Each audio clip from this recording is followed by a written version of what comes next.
வணக்கம். நான் உங்கள் பாலாஜி ஜோதிடர். இன்னைக்கு நம்ம பார்க்கறது பார்த்தீங்கன்னா இந்த 2026 மற்றும் 2027 ஆண்டு காலகட்டத்தில் தமிழ் வருட பிறப்பு, பிரபவா வருடத்தின் தமிழ் வருட பிறப்புல இன்னைக்கு நம்ம பார்க்குற ராசி என்னன்னா மிதுன ராசிக்கு எப்படி இருக்கு அப்படின்னு நம்ம பார்த்துக்கலாம். அப்ப மிதுன ராசிக்கு பார்த்தீங்கன்னா இந்த ஆண்டு ஏற்றம் இறக்கம் உள்ள ஆண்டா அமைகிறதுக்கு வாய்ப்பு இருக்கு. அப்போ இதுல பாத்தீங்கன்னா இந்த ஆண்டுகளை உங்களுக்கு மன தைரியமும் தன்னம்பிக்கையும் கொடுக்குற ஆண்டா உங்களுக்கு இருக்குது. சரிங்களா? அதே மாதிரி பாத்தீங்கன்னா உங்களுக்கு இதுவரைக்கும் சவாலா நினைச்ச காரியங்கள் தாமதம், எதிர்பார்க்கிற காரியங்கள் தாமதம், இந்த மாதிரி எதுவுமே நடக்காம சவாலா இருந்த காரியங்கள் எல்லாமே இந்த ஆண்டு உங்களுக்கு நடக்கிறதுக்குள்ளான வாய்ப்பு இருக்கு. புதிய முயற்சிகளையும் எடுப்பீங்க. அந்த புதிய முயற்சிகளும் உங்களுக்கு சாதகமா அமைகிறதுக்குள்ளான வாய்ப்புகள் நிறைய இருக்கு. அப்புறமே இந்த ஆண்டு பார்த்தீங்கன்னா குரு பயிற்சி தொடக்கத்திலேயே, அதாவது 12ல மறைஞ்சாலுமே ஜூன் மாசத்துக்கு அப்புறமா உங்களுக்கு குரு பயிற்சி நல்ல யோகத்துக்கு கொடுக்கறதுக்குள்ளான வாய்ப்புகள் இந்த மிதுன ராசிக்கு இருக்கு. அப்ப அந்த குரு பயிற்சினால திருமணம் ஆகாதவங்களுக்கு திருமணம் ஆகிற மாதிரி, குழந்தை பாக்கியம் இல்லாதவங்களுக்கு குழந்தை பாக்கியம் கொடுக்குற மாதிரி அடுத்தடுத்த கட்டத்துக்கு போறதுக்குள்ளான வாய்ப்புகள் உங்களுக்கு இந்த வருஷம் ஜூன் மாசத்துக்கு அப்புறமா புது வருஷத்துக்கு நல்லா இருக்கு.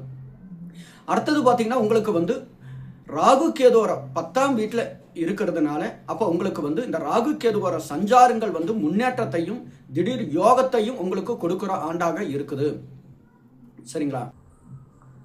அடுத்தது பார்த்தீங்கன்னா உங்களுக்கு தொழில் மற்றும் வேலை இந்த வருஷம் இந்த தமிழ் புத்தாண்டில் எப்படி இருக்குன்னு கேட்டிங்கன்னா வேலையில் அதிக கவனமாக கொஞ்சம் தேவை. சரிங்களா? அதாவது ராகுவோட அருளால உங்களுக்கு புதிய வாய்ப்புகள் தேடி வர்றதுக்குள்ளான வாய்ப்பு இருக்கு. கொஞ்சம் ஏற்றம் இறக்கமா இருக்கிறதுக்குள்ளான வாய்ப்புகள் இருக்கு. அதே மாதிரி சக ஊழியர்கள் மூலமா உங்களுக்கு நல்ல முன்னேற்றங்கள் இருக்கு. அடுத்தது உங்களோட நிதி நிலைமைகள் எப்படி இருக்குன்னு பார்த்தீங்கன்னா பணவரவு திருப்திகரமா இருக்கும். அதே மாதிரி அதுக்கேற்ற சுப செலவுகள் உங்களுக்கு தேடிகள் வரும். சரிங்களா? சுப செலவுகள்னா திருமணம் ஆகாதவங்களுக்கு திருமணம் ஆகிற மாதிரி, குழந்தை பாக்கியம் இல்லாதவங்களுக்கு குழந்தை பாக்கி கொடுக்குற மாதிரி, முக்கியமா தண்ட செலவு விட சுப செலவுகள், அதாவது திருமணம் செய்யலாம், வீடு வாங்கலாம், வீடு கட்டலாம், சொத்து வாங்கலாம், இந்த மாதிரி யோகங்கள் உங்களுக்கு நிதி நிலைமை நல்லா இருக்கு. அடுத்தது பார்த்தீங்கன்னா குடும்ப ஸ்தானங்கள் எப்படி இருக்குன்னு பார்த்தீங்கன்னா கணவன் மனைவிக்கு இடையே சின்ன சின்ன பிரச்சனைகள் வரும். அது பெரிய அளவுக்கு போகாது. சோறாக்கும் போது சண்டை, சோறு திங்கும் போது ஒற்றுமைங்கிற மாதிரி சின்ன சின்ன பிரச்சனைகள் அது உடனே மறையிறதுக்குள்ளான வாய்ப்புகள் உங்களுக்கு இருக்கு. கணவன் மனைவிக்குள்ள இல்லற வாழ்க்கையும் சந்தோஷமா இருக்கும். சரிங்களா? அடுத்தது உடல் ஆரோக்கியங்கள் உங்களுக்கு எப்படி இருக்கு இந்த மிதுன ராசிக்குன்னு பார்த்தீங்கன்னா உணவு விஷயத்துல கொஞ்சம் கட்டுப்பாடோட இருக்கிறது ரொம்பவும் நல்லது. சரிங்களா?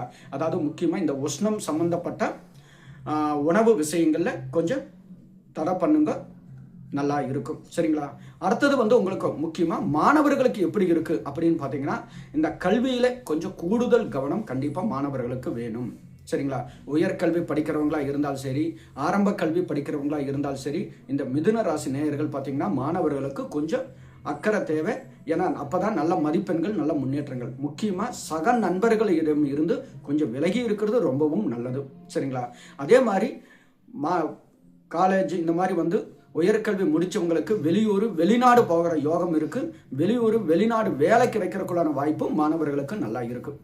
அடுத்தது முக்கியமா கவனமா இருக்க வேண்டியது இந்த மிதுன ராசிக்காரங்க கவனமா இருக்கிறது வேண்டியது என்னன்னு கேட்டீங்கன்னா முக்கியமா ஏதாவது முடிவுகளை எடுக்கும்போது பெரியோர்களோட ஆலோசனையை நீங்க கேளுங்க, ரொம்பவும் நல்லது.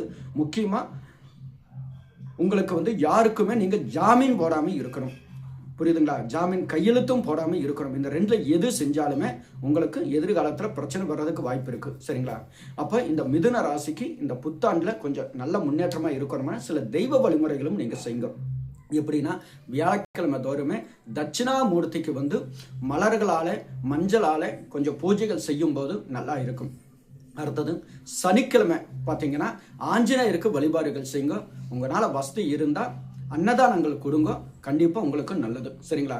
இப்போ இது வரைக்கும் நம்ம பார்த்தது பார்த்தீங்கன்னா இந்த தமிழ் புத்தாண்டுக்கு மிதுன ராசிக்கு எப்படி இருக்கும் நம்ம சொல்லியிருக்கோம். இது பொது பலன்கள் தான். அப்போ உங்களுக்கு தனிப்பட்ட மூலமா உங்களோட ஜாதக பலன், தசாபுதிகள் எப்படி இருக்குங்கிறத நீங்க தெரிஞ்சுக்கணும்னா என்னோட நம்பருக்கு நீங்க வாட்ஸ்அப் பண்ணுங்க. அதுல உங்களோட பலன்கள் நான் தனிப்பட்ட மூலியமா சொல்றேன். சரிங்களா? நன்றி, வணக்கம்.